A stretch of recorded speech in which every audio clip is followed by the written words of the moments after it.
What's up guys and welcome back to On the Brick with another non-LEGO review. There's a few things to talk about with this before we really get into it. That thumbnail is half true. This is a set that my good friend and his family sent me asking me to build and review it, but they did try to build it themselves and my friend did say a good few times how much of a struggle it actually was, and we'll get into why. But for now, this is the Boeing 787 from Cobi Bricks. If you recall, about a few months ago, I looked at the Titanic from Cobi. This set contains exactly 600 pieces and comes with 2 minifigures, if you can call them that. We'll take a quick look at them in just 1 second, but yeah, these guys are a little creepy. I would show you the full back of the box, but it does have my address on there, so instead, here's a corner showing you some of the things you can do with this. You can lower the landing gear, put people inside, spin the engines, I guess. Look, this is definitely more of a display piece. As I said, this does come with 2 minifigures. You get 1 pilot and 1 passenger. If you remember back to my video about minifigures, then you'll probably recall how LEGO actually has a trademark on them, meaning other companies cannot copy their minifigures. And that's why we have whatever these things are. For kids, these aren't that bad. And honestly, they're not that bad at all. The faces are a little weird and there's not much mobility there. But yeah, you're not going to be getting like minifigure quality stuff out of this. This is what you get. It's a little weird, but it's not horrible. So finally, here's the plane itself. It's actually really hard to show you just how big this thing is. It barely fits inside of this light box. For 600 pieces, it is rather large in fact. Here's a random minifigure, another one that I still haven't shown off, just to show you how big this thing actually is. While you absolutely can play with this and we'll go into those features, like I said, it's definitely going to be more of a display piece than anything else. To show you just how big this build actually is, it's 20 inches long, ever so just under 7 inches tall, and 21 inches wide. That's 52 centimeters long, 17.5 tall, and 54 centimeters wide.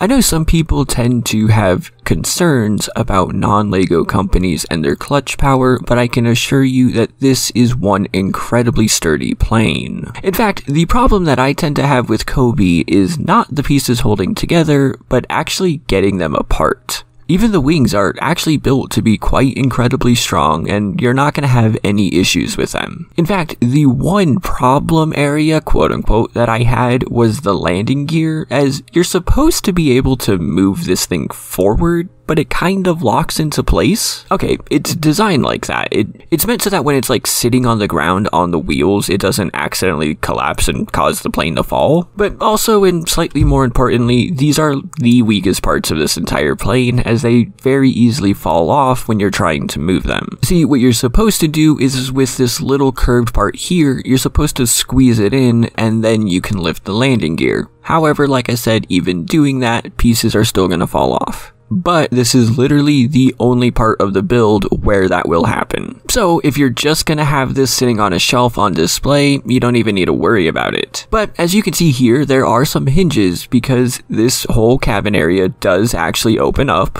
But I'm having a little trouble doing that because of these stickers. This whole row of windows is actually just one large sticker that goes over 2 different pieces. You're not really supposed to do that, but I'll show you why I did. This is the picture at the very back of the instructions where you can very clearly see the sticker placement. You'll very easily notice that that middle row of windows goes over multiple pieces, and I placed mine exactly where this shows. So if you build this set, make sure not to do that and to put the stickers slightly to the right or left depending which side of the plane you're on, and make sure that you can actually open up the cabin. But with a little tiny bit of surgical engineering, I was able to fix this problem, and here we go, we can open up the cabin and show you the 3 seats inside. It's very minimal inside here, it's literally just those 3 seats and not much else. And also it is just these 3 seats. The entire back of the plane plane is entirely structural. And it is a little weird, admittedly, that there are 3 seats when you only get 1 passenger, but that passenger does fit right on in, and he'll stay there snugly. He's not going to go flying around or anything. No pun intended. Where does the pilot go? Well, of course, in the cockpit up front. Not gonna lie, this part is very ugly. While you can absolutely fit the pilot in here, there's just this mess of pieces behind it that again is structural, but looks bad. This is one of the bigger reasons I say this is a display piece, because there's not much to actually do inside of here, and even when you open up these parts, it really looks like a little bit of a mess. But when it's all closed up and you look at the full plane, this is a really good looking set. I think they should have just focused more on that aspect and not so much on making it a play feature or anything like that. Oh, and just to show the underside here really quick, there's not much going on, but you can see a lot of the intricacy that goes into making these wings as stable as they are. There's like 3 or 4 layers of plates here. Like I said, you cannot open up the back of this plane. It's entirely structural. Oh, and I also mentioned that there were stickers, but I wanted to point out that this 787 on the rear fin here is actually printed. This is a entirely big printed piece. Everything else you see though is a sticker. The one thing I don't really like about this though is that you can tell they are stickers. Maybe I just didn't put them on the best way, but they do stand out a little bit. Overall, despite saying some negative things about this, I actually really did enjoy this. Putting it together was a little bit of a challenge, but the final result is a lot of fun and it looks great. I actually really wish that I was able to keep this. There are a lot of very unique pieces used here, including wedge tile pieces that LEGO has never made. The very tips of the wings, both in the front and the back, are giant single pieces. And again, this is a huge set for only 600 pieces in all. It is really good actually.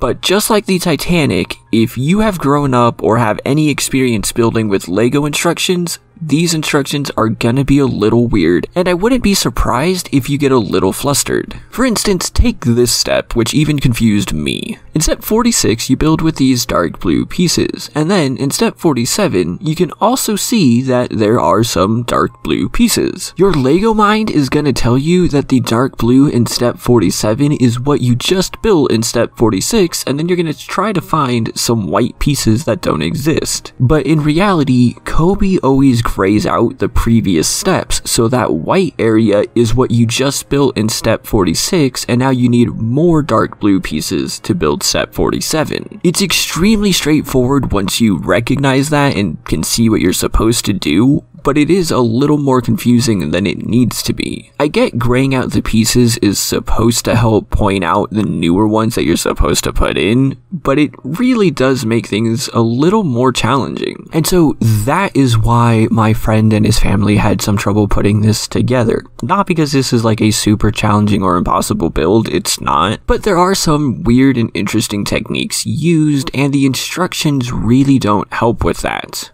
Also, you guys built a few sections wrong. But overall, thank you guys for sending this to me. I do really appreciate that. It was a lot of fun, and I'm probably going to pick one up for myself here. For the rest of you, please do let me know your thoughts in the comments down below, and if there are any other Cobi sets that you would like to see me check out. You probably know that I'm not really a fan of the military, however I'm going to tell you right now that I am going to make one exception for the same friend from this video. And if you want to actually get this set yourself, you can do so for under $50 either straight through Cobi or even on like Amazon or eBay. All that algorithm stuff, like, comment, subscribe, blah blah blah. Remember to check out my Patreon so I can continue making future videos like this. I think I'm just gonna start doing the monthly minifigure giveaway on there anyway. Oh, and I need to shout out Jonathan and Project Elements for their continued support. Thank you guys. Thank you all so much for watching, and I will see you next time.